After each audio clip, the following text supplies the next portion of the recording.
It's always sad to say goodbye to summer, but it's always fun to look forward to starting school with some new supplies. But is it in your back-to-school budget? How much you can expect to pay this year and who's lending a hand to those who need help? Then.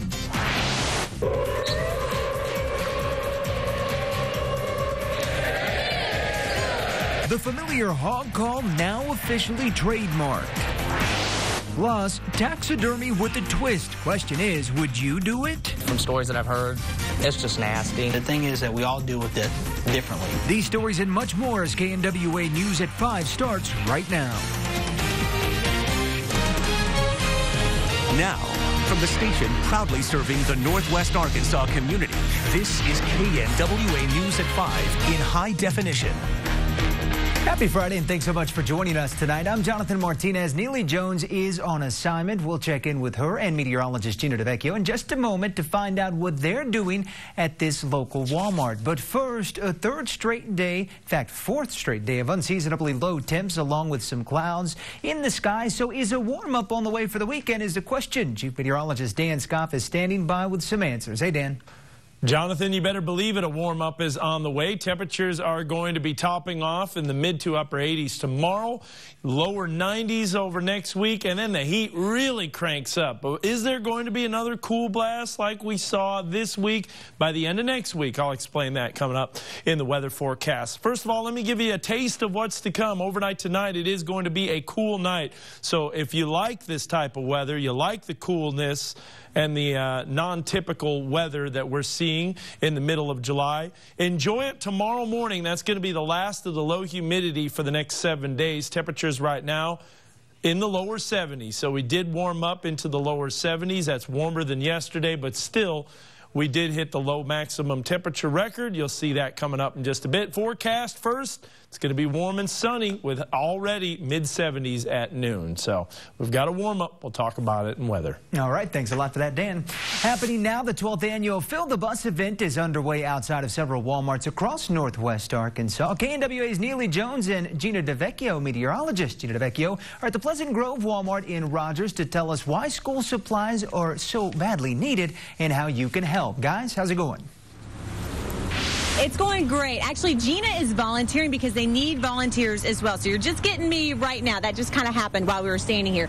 Now, you'll notice when you come to Walmart, the sign actually still says, stuff the bus. We just don't want people to be confused. It is Fill the Bus, like you mentioned. There's a good reason for that. We're going to jump on board so you guys can see how the donations funnel in and what happens. But the reason for the name change is because they've partnered with Walmart. This is going national, so something that started right here will be helping folks across the country. But they want to be sure and mention that if you donate in Northwest Arkansas, where you donate, those school supplies will be funneled into schools in that area. So some things they need, things like erasers, note cards, antibacterial. They've got a whole list for you, markers, but people tend to buy the things for the little kids, and they said, remember the adult kids, get things like the backpacks, because those are harder to come by, and they always need more of things like that, and the 3-ring binders. Now, Jonathan, I know you're going to be volunteering out here on Saturday with Dan Scoff. You'll be in Fayetteville. Gina and I will be out here tonight until about 6:30, maybe even 7 o'clock. So we hope folks come out. All right. Thanks a lot for that, Neely. And we will, in fact, be out there, Dan Scoff and I, tomorrow on the Walmart over at MLK, I believe it is. Hey, if you want to stop by to drop stuff off, here's a quick rundown of where and when you can go. Buses are parked outside of Walmart Supercenters in Siloam Springs, Bentonville, and in Fayetteville on both MLK and Mall Avenue. There will also be sites in Rogers, Huntsville, and even Springdale. Drop-off times will last until 8:30 tonight and from 10 a.m. until 3 p.m. tomorrow. The United Way says the most needed items, as Neely just mentioned, backpacks for older kids, pencils, paper, and even some folders. Heads up, parents, you better be prepared to spend a little bit more on back-to-school supplies this shopping year. According to the National Retail Federation, the average family will spend about $669. That's about 5% more than last year. We're told increased spending on school supplies is the biggest reason for the rising costs. Experts say as school budgets tighten, parents are being asked to buy more of their child's supplies. Stores aren't seeing a huge back-to-school crowd just yet, but they are ready for parents looking to fill out those lists. KNWA's Kyle Lamberger visited the Fayetteville Target today. He joins us live from the control room with a closer look. Hey, Kyle. Hey, Jonathan, that's right. The store manager says foot traffic is picking up, and shoppers today say they're getting it done early to avoid the chaos as the school year gets closer. We were just out doing a little early back-to-school shopping today. Ginny Luther says hitting the store ahead of time offers a better selection. Things get picked over, so we're trying to find a great backpack and lunchbox. The National Retail Federation expects spending to increase this year, but Luther is only buying the necessities. We have decided to reuse my son's backpack from last year. It was in good shape and it was a good size for him. I'm here shopping for my classroom. Gentry teacher Heather Fox says after 11 years, she has the essentials. Now I get to kind of buy the fun stuff to go in the room and decorate it more and make it kind of feel like home for the kids. And she's making this year's shopping easier on students, too. As a third grade teaching team, we've actually tried to drop our school list down so parents don't have to buy as much. Target store manager says it's too early to tell if spending is up. Won't know for another 2 or 3 weeks, especially, move-in week and tax-free weekend will be a telltale sign. But as summer slips away, the school supply aisles will be packed. We'll have 70% of the people that are in the store in this hit block area. It's always sad to say goodbye to summer, but it's always fun to look forward to starting school with some new supplies. The NRF survey also asked school shoppers how the economy is impacting spending plans. They say the impact is down from 2009, but 8 out of 10 say they're still affected. And more than 1/3 of families plan to buy store brand items to save cash, while 1/4 say they'll make do with supplies from last year. I'm Kyle Landberger, KNWA Northwest Arkansas News. All right, Kyle, thanks so much for that report, sir. In other news, it's a setback for the group wanting to make alcohol sales legal in all Arkansas counties. The Arkansas Secretary of State's office says the alcoholic beverage amendment did not get enough verified signatures. After some signatures were disqualified, the measure needs an additional 17,133 signatures to make it onto the November ballot. Now, members of the group Let Arkansas Decide have 30 days to collect all those extra needed signatures. The temps will be warming up for the weekend, which means more folks are expected to hit the trails out in Fayetteville, and it'll be just in time for the city's Meet Your Trails series. The program kicked off back in May as part of a push to get more families outside and more active. It continues this weekend with the bicycle tour of the recently completed Clear Creek Trail in Fayetteville. Each month, the city administrator will lead a walking tour in hopes of showcasing a different part of the trail system. The next walk kicks off this Saturday at 8 a.m. over at the Northwest Arkansas Mall. Speaking of getting outdoors, runners, walkers, and even cyclists in Fayetteville are now using a very unique trail crosswalk. The city installed it a couple of months ago at the Frisco Trail crossing at South School Avenue. The high-intensity activated crosswalk, or short for HAWK, is one of the first in Arkansas, and it works a bit differently than your traditional signals. A flashing yellow light means a pedestrian needs to cross and drivers should use caution. A solid yellow light means drivers should stop if possible. Meantime, solid red lights mean stop for crossing pedestrian, and flashing red lights mean drivers should stop first and then drive on if there are no pedestrians. And we've got all that information because it's quite a bit listed for you on our website. In case you haven't heard about it, Whole Foods is about a month away from groundbreaking in Fayetteville. It's just one of the stores headed to the area's new 57,000 square foot shopping center. The groundbreaking ceremony is set for Wednesday, August the 13th on College Avenue. The store is expected to bring as many as 140 jobs and could generate more than $1 million in sales tax revenue each and every year. The new shopping center is expected to open in fall of 2015.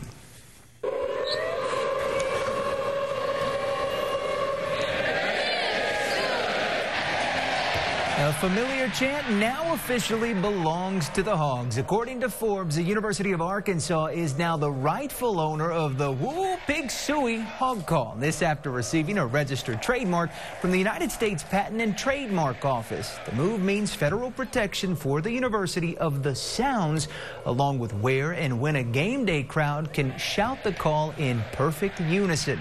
While the application for the trademark only happened in 2013, the staple chant for Razorback fans dates as far back as the mid-1920s.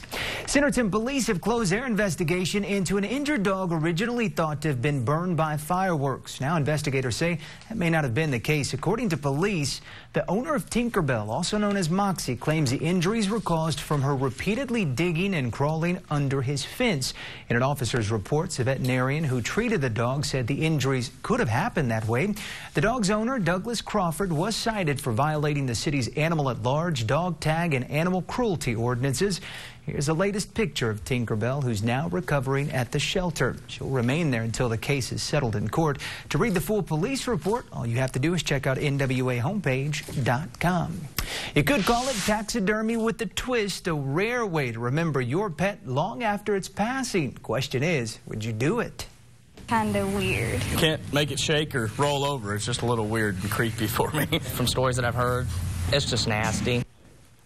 As it turns out, there's enough people wanting the service in Arkansas to keep the only pet preservation place of its kind in the natural state in business. Extreme Taxidermy in the city of Romance puts a unique spin on the already rare remembrance. I can hold him and pet him and tell him I love him. I'm glad you're home. The thought of putting him under the ground or cremation was not in my mind. I couldn't do it. For people like Marita Ross, pet preservation is the only way to hold on to her pet forever. And lucky for Marita, her son Daniel actually owns Extreme Taxidermy. Nobody in the world makes a styrofoam mold for these pets, because they're all different sizes and shapes. Daniel says once people found out they could keep their pet forever, the requests poured in, including this very odd one. I want you to freeze dry my spider monkey, sitting on a limb holding a beer can with the ashes of my dead husband in the beer can. Somebody thinks I'm crazy for doing this, and that's not the case at all. I mean, the thing is that we all deal with it differently. Well, okay, keeping your dog or cat permanently can be pretty expensive. Pets up to 10 pounds are $725, and it's about $50 for every pound thereafter. If you haven't already booked your summer vacay just yet, you'll want to do it now. That's because an airline ticket price hike is on the way, but it's not because of baggage fees or even fuel expenses. We'll explain. But first, rebuilding months after a devastating tornado. Could the destruction in central Arkansas have been prevented? We'll take a closer look. That's next. It was nice while it lasted. Of course, we're talking about a break from the summertime heat, but that's about to change next week. Find out how warm the temperatures get and what the reason is for the warm-up. We'll have it after the break. Live from the Dixon in HD, Jonathan Martinez, Neely Jones, and Weather Authority Dan Scoff. This is KNWA News at 5. Now, from your Northwest Arkansas Weather Authority, Chief Meteorologist Dan Scoff. Well, you might remember Monday we had temperatures in the lower 90s, but over the last 4 days we have been really cool. In fact, record-breaking yesterday, the day before that on Wednesday, and then this afternoon our temperatures hit the lower 70s. Not quite as cool as yesterday with a few peaks of sunshine breaking out, but we destroyed the record. Again, 78 degrees. This is the low maximum temperature, meaning the coolest the high temperature was for this July 18th. And I think by now, you know what the low maximum temperature is. We've been talking about it a while. 80 degrees set back in 1897. Now, that is a super long-standing record. Back all the way in the late 1800s, annihilated that record too in Fort Smith. Fort Smith only hit 73 degrees. So yes, another record-breaking cool day. In fact, Tulsa most likely didn't even get above, didn't get to 80 degrees today, and that would mark the first time in recorded history that the city of Tulsa never hit 80 degrees in 4 days. So that is pretty impressive. Yeah, it was a pretty significant cool blast. Say goodbye to it. Say hello to summer warmth. Some of you are loving that. On Facebook, you've been commenting and that we are going to see some warmer weather, and you're ready for that. You're ready to lay out by the pool, get that suntan, and soak up the warm summer sun. Now, you'll notice as we look at our pattern over the past week, we've had a dip in the jet stream across the central U.S., very hot on the west coast. You know, when it's cool on the east coast, it's hot on the west coast. Guess what? Next week, it's cool on the west coast. It's going to be hot over the central and eastern sections of the U.S. because we are going to go over a total pattern change. Jet stream goes way up to the north, moves into Canada. That keeps all the cool air northward. High pressure shifts to the east and expands eastward, and it is going to get warm. But there's a hint that maybe by the end of the forecast, by the end of the week next week, we'll have another cool blast for the following week, 2 weeks out. I don't believe that quite yet, but maybe a break from the heat again in a couple of weeks. 72 degrees right now. Winds are out of the south-southeast at 8 miles an hour. It's in the lower 70s across northwest Arkansas and the River Valley. 69 degrees in Poto. Lots of cloud cover. Nearly 80, though, in Grove. Future track, yeah, it didn't happen. Those little isolated showers, just like we were saying, didn't buy that. Tomorrow morning, temperatures in the mid to lower 50s. Possibly another record-breaking low possible tomorrow morning as temperatures hit the mid-50s. Tomorrow afternoon, we are looking really nice, lower 80s, middle 80s, and then the warming trend really cranks it up a notch. As on Seinfeld, who is? Oh, I can't remember his name now. I can't. George Costanza. There you go. Remember his wallet. Yeah, exactly. And I have one just like it. As you'll see, pleasant weekend over the weekend on Sunday in the mid to upper 80s, lower 90s Monday, Tuesday in the lower 90s, and then we're really cranking it up a notch, hitting the mid 90s by next Friday. And next weekend, Jonathan, we could be seeing nearly 100 degrees. So. Yeah, it's going to get a little warm. It's pretty hot. Warmer than the Southamptons. All right, thanks a lot for that, Dan. Happening around Arkansas, it's been nearly 3 months since a powerful EF4 tornado carved a path of destruction across the state. 16 lives were lost along with many homes. Some experts believe those numbers could have been decreased with stricter building codes and improved construction techniques. After an EF5 tornado killed 24 people in May of 2013, the city council in Moore, Oklahoma voted to strengthen residential building codes. But so far, there hasn't been any such push in Arkansas. When you start changing your codes and require more, you're going to increase the cost of the houses.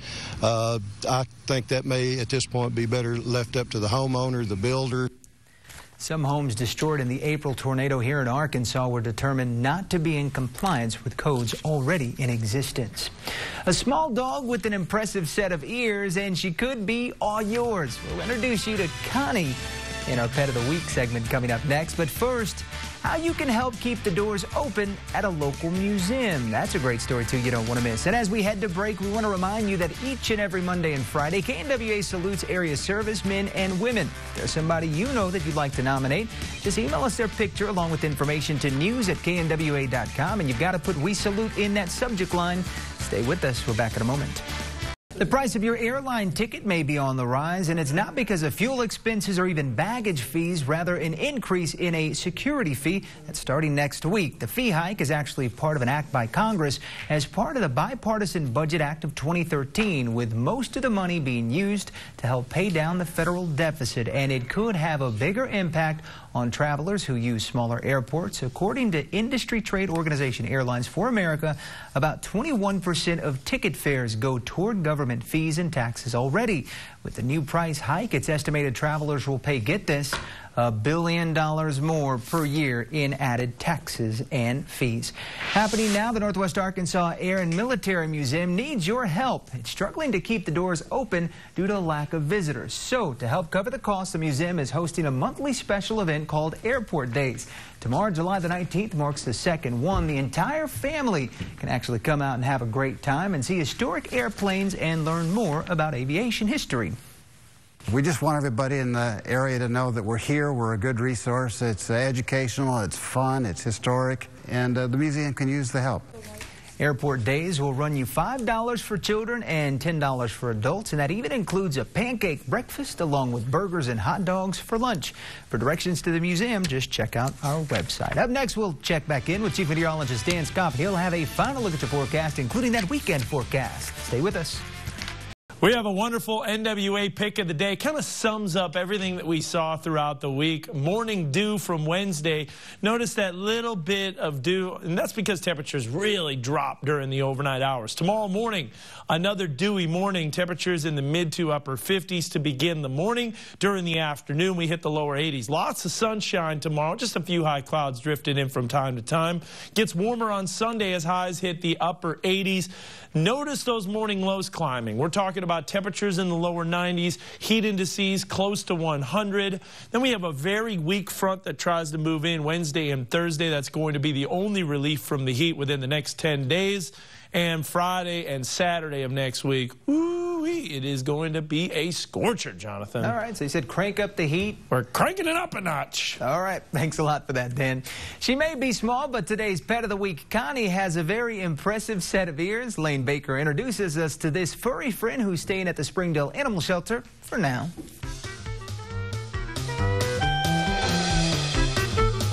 This is Connie. She's around 2 years old. We think she's a terrier mix of some sort with the most interesting ears. So for those of you viewers out there in TV land that are on a budget and looking to score some free HBO, all you need is some aluminum foil. She can hook you up. She's been here for quite a while. She's been great with everybody she meets. She's just one of those ones that we don't understand why keeps getting overlooked. So we're looking to get her out of here. She's very friendly. We all love her. She's a volunteer favorite, and she's just been here too long, guys, so somebody come get her. You just come down the shelter, fill out an application. If everything looks good and your landlord or whatever approves, we'll do a meet and greet with Connie and your dogs, and just make sure everybody gets along, and we'll get her spayed and sent out the door for you guys to take her home. All right, as we bring this show to a close, we want to check in with Lane Baker. She's standing by over on the Fox News Edge at 5:30 set. Hey, Lane, what do you got on tap for us? Hey, Jonathan. Well, immigration, obviously a very controversial issue right now, and an anti-immigration group protesting in Little Rock today. We'll have more from that rally coming up. All right, and be sure to tune in to Lane. Meanwhile, we will see you back here at 6, and we'll check in with Neely Jones, who's out on assignment to stuff the bus. You don't want to miss that. We'll see you back here in just a minute.